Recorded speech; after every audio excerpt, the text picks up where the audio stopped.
ಯೋನ ಬರೆದಿರುವ ಗ್ರಂಥದಿಂದ ಇಂದಿನ ವಾಚನ. ಯೋನನಿಗೆ ಸರ್ವೇಶ್ವರ ಸ್ವಾಮಿಯ ವಾಣಿ ಪುನಃ ಕೇಳಿಸಿತು. ಎದ್ದು ಮಹಾನಗರವಾದ ನಿನೆವೆಗೆ ಹೋಗು, ನಾನು ನಿನಗೆ ತಿಳಿಸಿದ ಸಂದೇಶವನ್ನು ಅಲ್ಲಿಯ ನಿವಾಸಿಗಳಿಗೆ ಸಾರು ಎಂದಿತು. ಸ್ವಾಮಿಯ ಆಜ್ಞಾನುಸಾರ ಯೋನನು ನಿನೆವೆಗೆ ಹೋದನು. ಅದೊಂದು ವಿಸ್ತಾರವಾದ ನಗರ. ಅದನ್ನು ಹಾದು ಹೋಗಲು 3 ದಿನ ಹಿಡಿಯುತ್ತಿತ್ತು.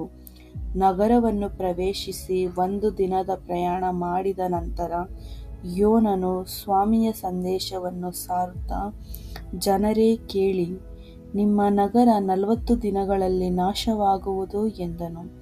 ಆ ನಗರದ ನಿವಾಸಿಗಳು ದೇವರ ಸಂದೇಶವನ್ನು ನಂಬಿದರು.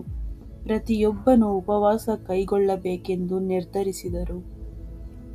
ಹಿರಿಯರು ಮೊದಲ್ಗೊಂಡು ಕಿರಿಯರವರೆಗೆ ಎಲ್ಲರೂ ಮನಪರಿವರ್ತನೆಯ ಚಿಹ್ನೆಯಾಗಿ ಗೋಣಿತಟ್ಟನ್ನು ಉಟ್ಟುಕೊಂಡರು. ಈ ಸಂಗತಿ ನಿನೆವೆಯ ಅರಸನ ಕಿವಿಗೆ ಬಿದ್ದಿತು.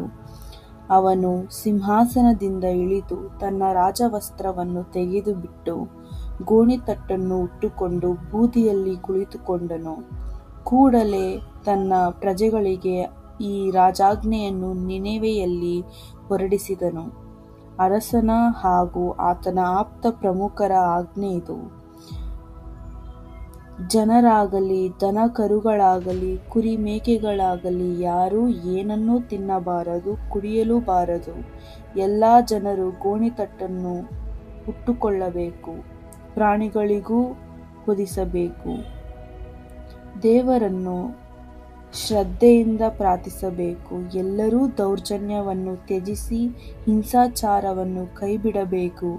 ಹೀಗೆ ಮಾಡಿದ್ದೇ ಆದರೆ ದೇವರು ಒಂದು ವೇಳೆ ತಮ್ಮ ಮನಸ್ಸನ್ನು ಬದಲಾಯಿಸಿ ತಮ್ಮ ಉಗ್ರ ಕೋಪವನ್ನು ತಡೆದಾರು, ನಾವು ನಾಶವಾಗದೆ ಉಳಿದೆವು. ಆ ಜನರು ಮಾಡಿದುದೆಲ್ಲವನ್ನೂ ದೇವರು ಗಮನಿಸಿದರು.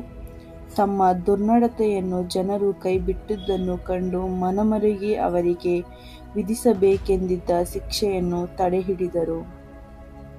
ದೇವರ ವಾಕ್ಯ. ಲೂಕ ಗ್ರಂಥದಿಂದ ಇಂದಿನ ಶುಭ ಸಂದೇಶ. ಆ ಕಾಲದಲ್ಲಿ ಜನರ ಗುಂಪು ಹೆಚ್ಚುತ್ತಿದ್ದಾಗ ಯೇಸು ಹೀಗೆಂದು ಮುಂದುವರಿಸಿದರು. ಈ ಪೀಳಿಗೆ ಕೆಟ್ಟ ಪೀಳಿಗೆ. ಇದು ಅದ್ಭುತ ಕಾರ್ಯವನ್ನು ಸಂಕೇತವಾಗಿ ಕೋರುತ್ತದೆ. ಪ್ರವಾದಿ ಯೋನನ ಸಂಕೇತವೇ ಹೊರತು ಬೇರೆ ಯಾವ ಸಂಕೇತವೂ ಇದಕ್ಕೆ ದೊರಕದು. ಹೇಗೆಂದರೆ, ನಿನೆವೆ ನಗರದ ಜನರಿಗೆ ಪ್ರವಾದಿ ಯೋನನು ಸಂಕೇತವಾದಂತೆ ನರಪುತ್ರನು ಈ ಸಂತತಿಗೆ ಸಂಕೇತವಾಗಿರುವರು. ದೈವ ತೀರ್ಪಿನ ದಿನ ದಕ್ಷಿಣ ದೇಶದ ರಾಣಿ ಈ ಪೀಳಿಗೆಗೆ ಎದುರಾಗಿ ನಿಂತುಕೊಂಡು ಇವರನ್ನು ಅಪರಾಧಿಗಳೆಂದು ತೋರಿಸುವಳು.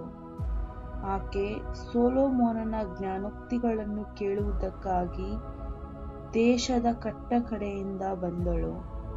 ಆದರೆ ಸೊಲೊಮೋನನಿಗಿಂತಲೂ ಮೇಲಾದವನು ಇಗೋ ಇಲ್ಲಿದ್ದಾನೆ. ತೀರ್ಪಿನ ದಿನ ನಿನೆವೆ ನಗರದವರು ಈ ಪೀಳಿಗೆಗೆ ಎದುರಾಗಿ ನಿಂತು ಇದನ್ನು ಅಪರಾಧಿ ಎಂದು ತೋರಿಸುವರು. ಏಕೆಂದರೆ ಪ್ರವಾದಿ ಯೋನನ ಬೋಧನೆಯನ್ನು ಕೇಳಿ ಪಶ್ಚಾತ್ತಾಪಪಟ್ಟು ಅವರು ದೇವರಿಗೆ ಅಭಿಮುಖರಾದರು. ಆದರೆ ಪ್ರವಾದಿ ಯೋನನಿಗಿಂತಲೂ ಮೇಲಾದವನು ಇಗೋ ಇಲ್ಲಿದ್ದಾನೆ. ಪ್ರಭುವಿನ ಶುಭ ಸಂದೇಶ.